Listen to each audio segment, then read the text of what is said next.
Donald Leggett, and welcome to the latest London South East CEO interview. I'm joined today by Naheed Memon, CEO of AIM-listed Oracle Power. Oracle are both a natural resources and an energy developer with a current market cap of around £13 million. Naheed joins me from Pakistan to discuss both elements of the Oracle strategy.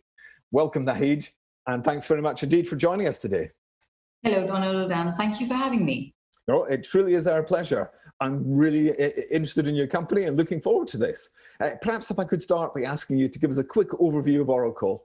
You have a coal project in Sindh Province in Pakistan, and more recently you've just acquired a gold exploration project in Western Australia. Tell all.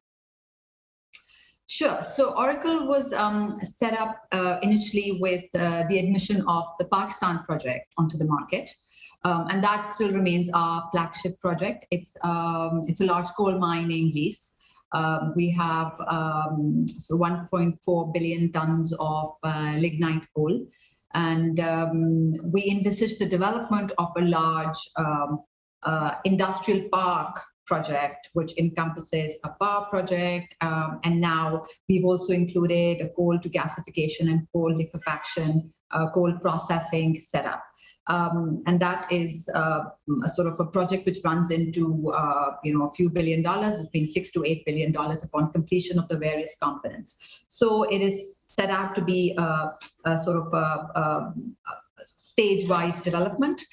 And that is the reason why I spend a lot of time in Pakistan, and I'm also based here currently because this requires a lot of on-ground effort. It's a part of CPEC, which is the China-Pakistan Economic Corridor, so which means that it has a lot to do with how the two governments, that is the Chinese government and the Pakistani government, negotiate terms and also set out frameworks for developments.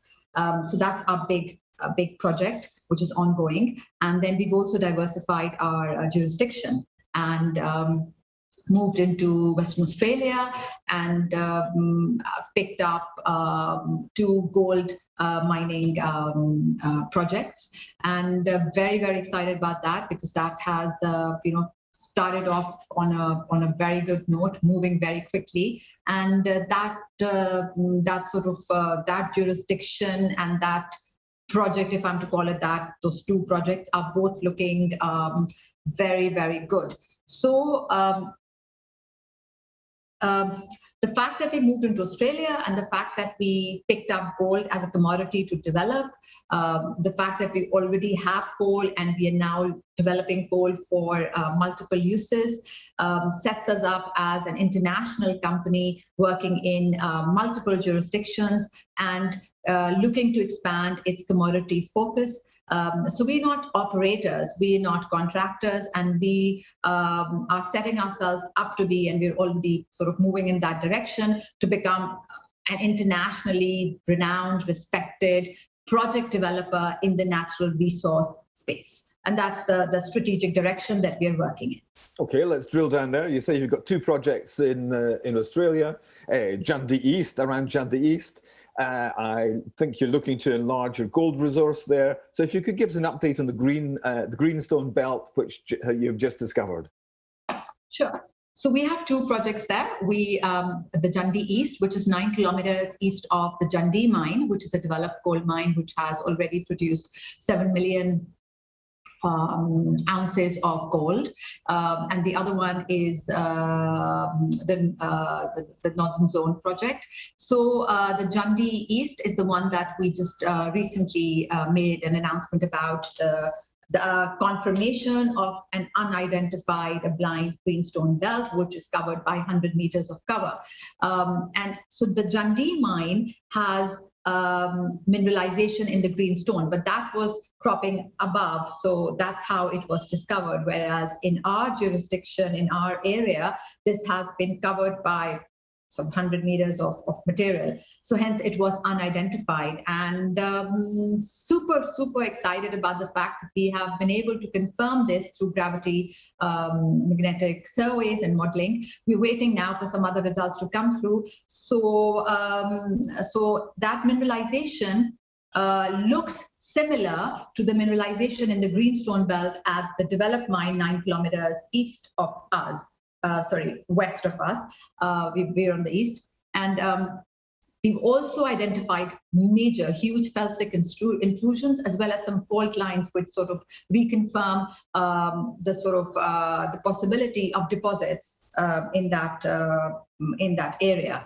And so we are potentially looking at a significant exploration program at Jundee East, in due course.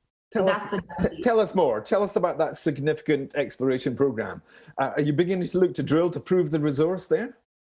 Yes. So we will have to sort of come up with the right strategy to start to drill and get to confirm what we are anticipating in the Greenstone belt. So we need to now access that, get to that, and to put it very simply, literally dig the tunnel and so on, move in that direction. And Western Australia is, this is what they do. This is what their economy runs on. So they have the entire setup. The technology that they use is, at the forefront. So previously undiscovered, unidentified area, Greenstone belt, now looks like, ready for us to go and get into. Great. And of course, David Hutchins joined the board last week. Now, has he previously been advising on the acquisition and development of Jundee East, or have those things been distinct?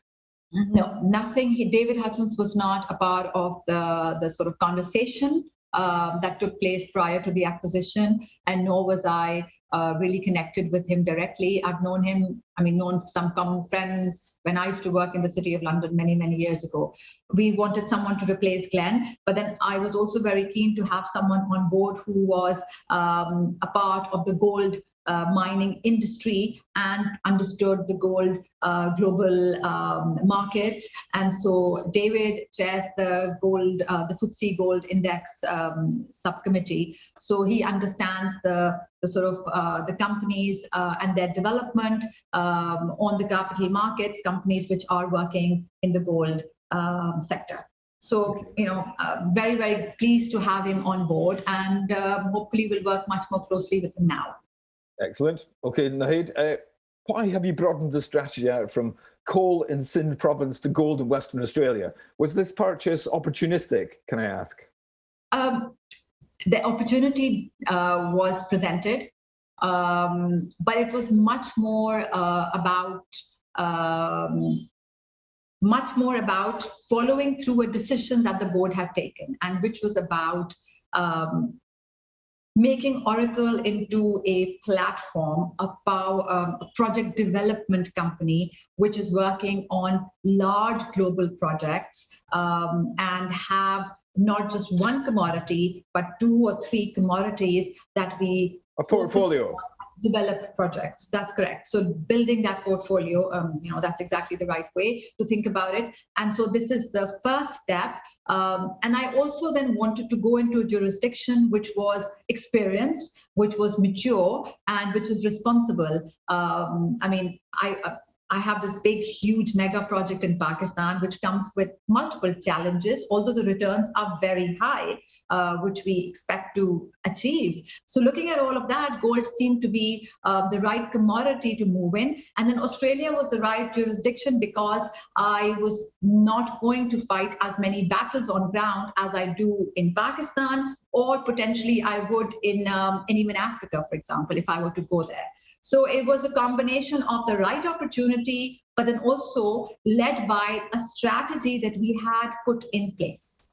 Okay, which takes me very neatly to the Thar Coal Project in Pakistan, which you've outlined very clearly. Now, I understand there's a major conference coming up next week. Tell me what that conference is all about, and what the outcomes you might hope for from that conference. It's quite pivotal, I understand. Sure. So the conference is tomorrow, the 10th of March, and it's a consultative session that Oracle is hosting for the formulation of a coal to gas and coal to liquid policy.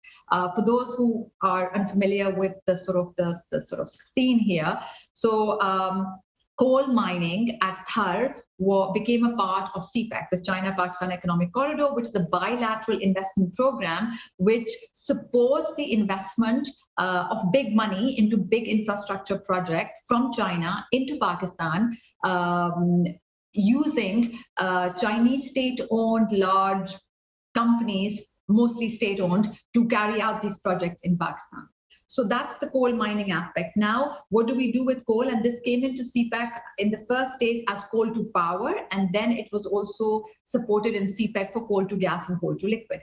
What is absent in the coal to gas and liquid aspect is an investor-friendly policy which will provide the support that an investor would need, such as China Coal, who is our consortium partner in this project.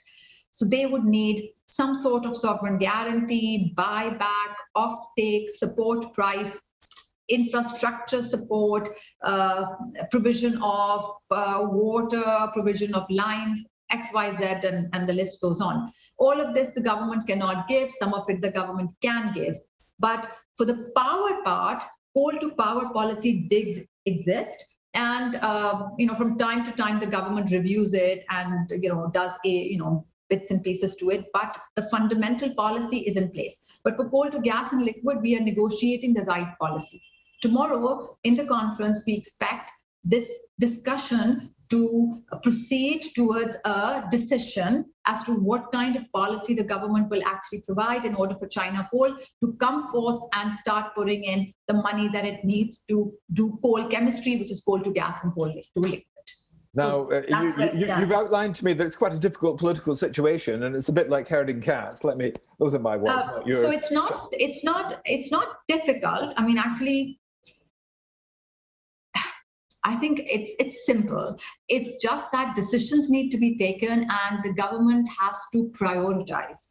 If the government prioritizes, then everything follows through. And all complications are very easily resolved. There are multiple stakeholders. And in the dialogue tomorrow, we're trying to build this consensus so that a least resistance path can be identified for us to move towards the actual project development. That sounds very wise. That's okay, what it is. And let's confirm funding for the Thar project. That's divided between the Chinese on the one hand and Sheikh Maktoum on the other, as far as you're concerned. Correct. So they are our partners in the project in Pakistan, and they have a commitment to invest in the project in Pakistan, which is multiple projects really. But let's just call it the development of Block 6. So when I say development of Block 6, it's for A, B, C, D purposes, for example. So the development of Block 6 is what they have joined up with us for, and that's where they stand. And we're really grateful because both of them bring tremendous strength to the consortium as is presented now to the government of Pakistan for this development, because clearly you need technical muscle. China Coal is a coal specialist. It's not an EPC contractor, which is typically what has been the case in Thar Coal so far. But they are coal specialists that develop coal for power, for liquid, for gasification, for industrial purposes. They do coal trading and so on and so forth. And is it an ideal partner? Absolutely. And for a country like Pakistan, which is obviously aware of the responsibilities to environment, climate change, and so on, yet we recognize the importance of coal as a national asset. So it has to be developed in the best way possible and also diversify its development so that it is good for the country and also remains conscious of the impact of the development. And for all of this, China Coal is really the partner to actually bring on board, because it has the money to actually introduce technology of this sort. Naheed Memon, thank you so much for joining us from Pakistan today. She's the CEO at Oracle Power. Thank you for that operational update. And there was lots of information in there. Thank you so much. To see more interviews like this one, you can follow us on Twitter at London Southeast, and you can subscribe to the London Southeast YouTube channel. Thanks for watching, and do stay safe.